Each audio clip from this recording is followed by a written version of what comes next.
I was born in 1940 in Angers, Quebec, Canada. It's about between Ottawa and Montreal. So, you know, I got involved in horses when I was 9 years old. In 1949, my father, Edmund, bought the first racehorse to race at the fair on Sunday to get the family out. And I started driving when I was 13 years old at the fair, full horse in the race. So, you know, it was quite a trail, but they've been keeping my record since 1956 when I was 16 years old. So, you know, I've been at it all my life, and I enjoy every minute of it. Not only did he enjoy it, but he was good, make that great at it. Herve, who is one of 10 children, is North America's all-time winningest driver.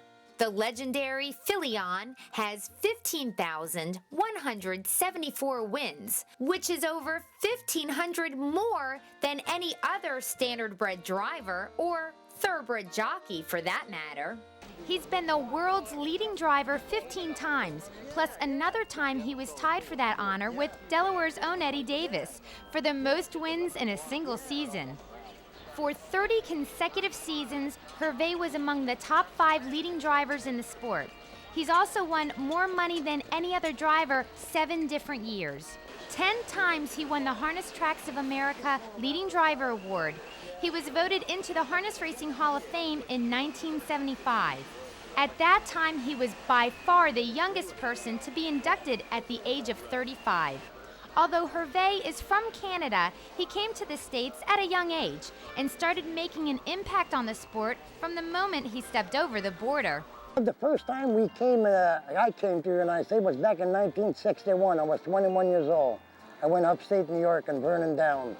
In 1970, Herve went to New York and began driving day-night doubleheaders. It was a schedule he would hold for more than 20 years.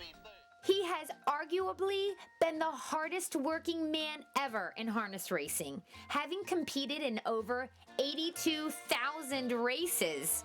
Years ago, I used to race, you know, I've gone for 16 hours a day.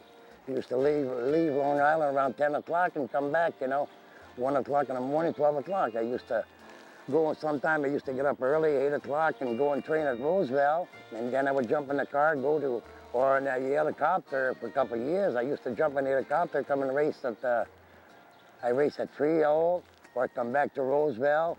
I did double header for I don't know how many years, you know, between New Jersey and New York. That's why I won so many races, because I drove a lot of horses. Not only has he won driving titles in Canada, but also at several racetracks in the United States, like Freehold, Yonkers, Brandywine, and Liberty Bell. And he's driven at least once at just about every single harness racing oval in North America.